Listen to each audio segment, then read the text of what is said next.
Dragons were said to be legends from the foggy eyes of Britannia.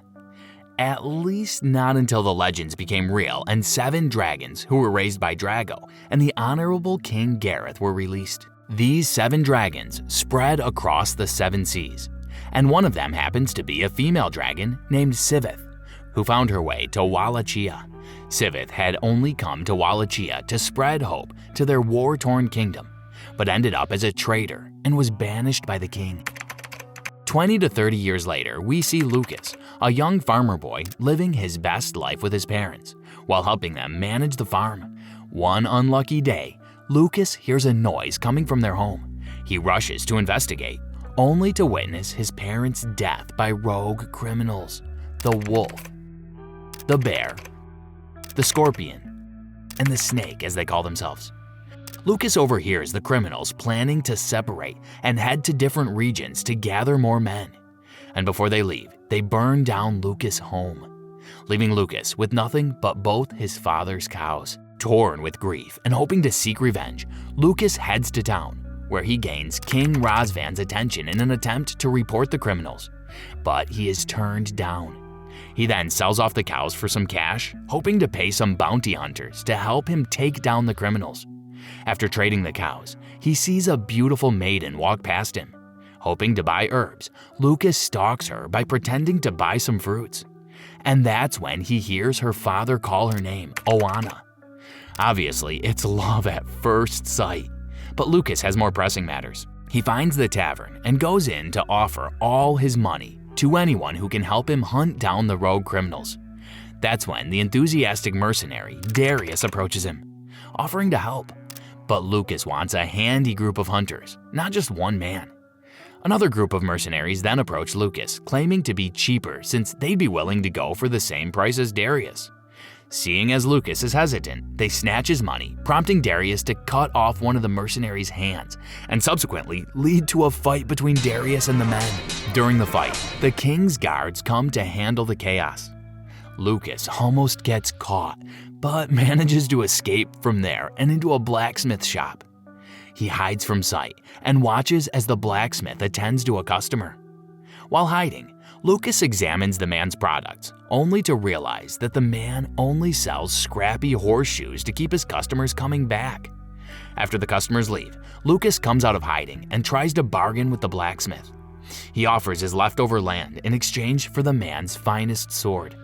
But when the man refuses, Lucas goes ahead to blackmail him about getting the word out that he makes cheap items to keep the customers returning. Left with no choice, the man gives Lucas a sword and bets him as an investment for the near future.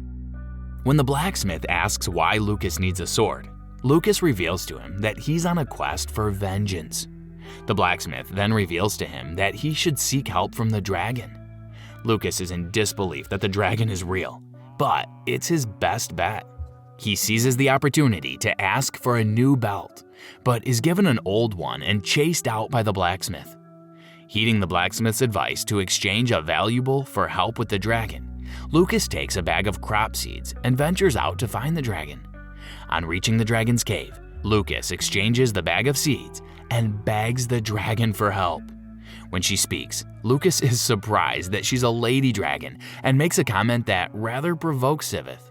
Sivith, however, realizes that Lucas is seeking vengeance and not justice, so she refuses to help him. Lucas then exits the cave angrily and rests at a spot where he eventually falls asleep.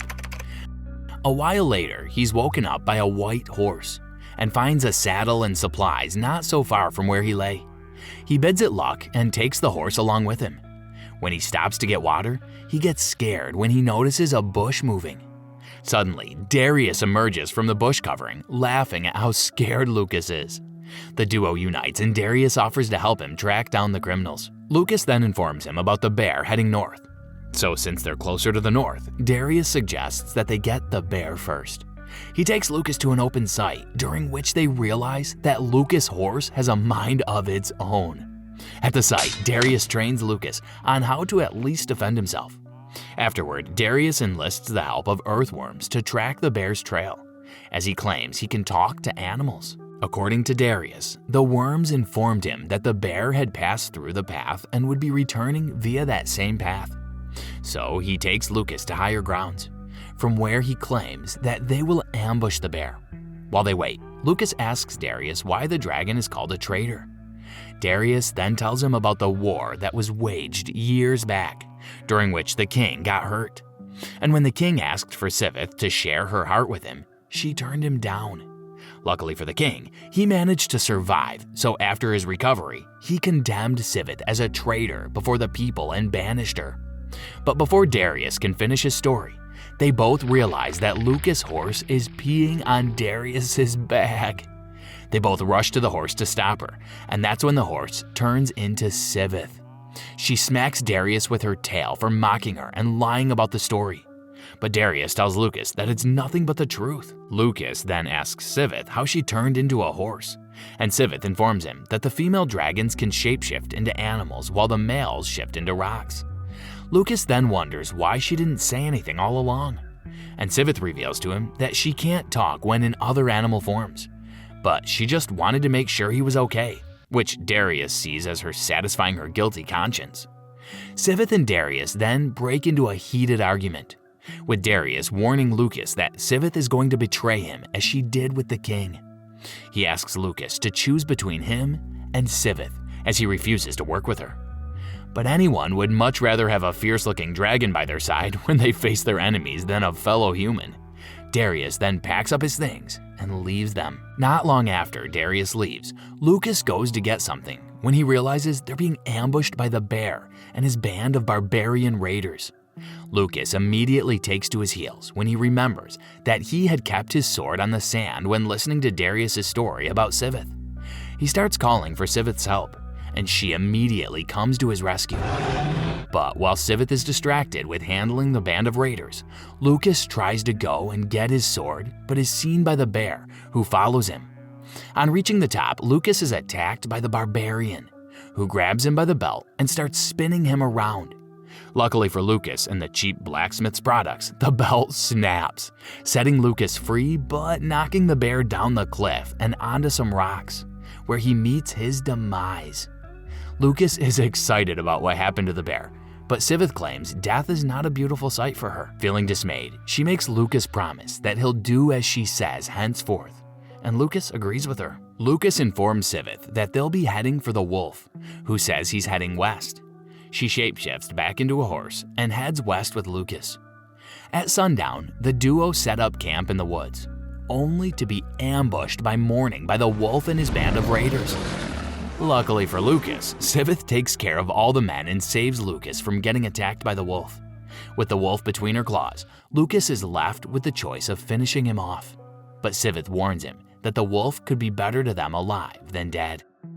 The wolf then offers to take them to the others, managing to convince Lucas not to kill him just yet. Dragging the wolf along, Lucas wants to know why he killed his parents and what he gained out of doing it. The wolf then reveals that he lost his family some time ago to criminals and sought revenge, just like Lucas. But after doing it once and twice, he got used to it and now lives to hurt people. But Lucas claims that he will never be like him. The wolf takes the duo straight to a hut where the snake is waiting with her band for the others. As they spy from a cliff, Lucas confirms the snake's identity. Sivith then comes up with a plan for the wolf to draw them out, while she attacks them. Lucas stays on their lookout, but suddenly the wolf spots Darius up on the rooftop, trying to smoke them out. The trio then stands back to see if Darius' plan could actually be smart. But unfortunately, Darius falls through the roof and into the building. Soon, he's rushing out with the rest of the men and the snake. Realizing that Darius is in danger, Sivith swoops in to help.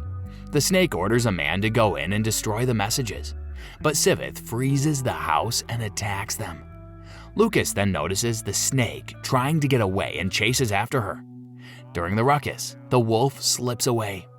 While Lucas battles the snake, Darius and Sivith come to help, but Sivith fires her ice breath and misses, hitting Darius and revealing to Lucas that Sivith and Darius are bonded. Asking Sivith what to do with the criminal, Sivith tells him to take her back to town, where she would be served justice. That night, as the trio sets up camp, Darius suggests that Lucas finish off the snake or Sivith will never let him have his revenge the way he plans to. He reveals to Lucas that he lost his family to a carriage that ran them off the road when he was much younger. He remembers that his target was a one-eyed man who was riding the carriage. He also explains to Lucas that he was mysteriously carried to a monastery where he later grew up, realizing that he was bound to Sivith, who had saved his life that day by sharing her heart. He urges Lucas to end the snake's life, but then Sivith reveals that the carriage that ran them off the road was the carriage carrying the king. That's when she reveals the truth about what happened years ago. The king actually instigated the war to be respected and famous, but he strayed too far and got hurt during the battle. After the battle was over, he rushed back to the city in a carriage, the same carriage that ran Darius's family's carriage off the road, and his one-eyed man was nothing but the symbol on the flag of the enemy, whose carriage was used to transport the king. Sivith claims that she could not share her heart with the king because she had already shared it with someone who was more deserving, and that someone was little Darius. After the king had recovered, he then turned the people against Sivith and banished her. With all that being said, Lucas gets confused and goes to the corner to cry instead of finishing off the snake. The following day, the trio takes the criminal back to town, where she's to be under surveillance by Oanna's father, the jailer. That evening, Darius is at a bar trying to decipher the coded message he had found in the hands of a messenger, who was in the house when Sivith froze it up. He wondered why the messenger was burning the papers, and after managing to decode the message, he realized that the king was behind everything. Meanwhile, Lucas has managed to get Oanna's attention and takes her for a walk around the marketplace, ending the night on a high and happy note. He returns to Darius and Sivith, who are talking about the coded messages. But Darius was earlier attacked by the king's men, who took his money bag, which had the paper in it. On the other hand, the scorpion finally shows up and comes to rescue the snake by poisoning Oanna's dad and setting the building ablaze. Sivith, Darius, and Lucas rush to the scene to help. Sivith takes out the fire while Lucas and Darius then hurry into the building to get Oanna and her dad. But Oanna turns out to be a healer, so she assures Lucas that she can save him and leaves with her father, who is being carried by some guards. Lucas then tells Sivith to come with him so they can catch the scorpion and the snake before they escape. But Sivith tells him that getting the papers is more important since the king is behind it. Lucas, however, takes it that Sivith is being selfish, and as Darius said, she would only betray him. He runs off to find the criminals himself. Sivith then tries to reason with Darius, but Darius tells her that he'll go after Lucas and keep him safe while she retrieves the papers. The group splits up, with Sivith putting her plan into action to retrieve the paper and Darius following Lucas in search of the criminals. Unfortunately for Darius and Lucas, they walk into an ambush. Darius then tries to cover for Lucas, telling him that escaping alive is their best bet. But Lucas reaches the safe zone, only to realize that he has walked into the scorpion's trap. He gets poisoned and the snake goes after him, while the scorpion goes after Darius. As Darius struggles to fight, he realizes that it might be too late for Lucas and tries to reach Sivith, since they both see the same thing. Sivith, who is so close to getting the papers, realizes that Lucas and Darius are more important to her. She aborts her mission and goes after the boys. But on her way to save them, she suddenly starts gasping for air and is unable to fly. Meanwhile, Darius is on the verge of drowning to death by the scorpion. He manages to pull out the arrow from his abdomen and stabs the scorpion with it, ending him. With that, Sivith is able to fly again. She comes to meet Lucas hanging on to life and the snake trying to fool her into letting her go. But this time, she gets rid of the snake herself.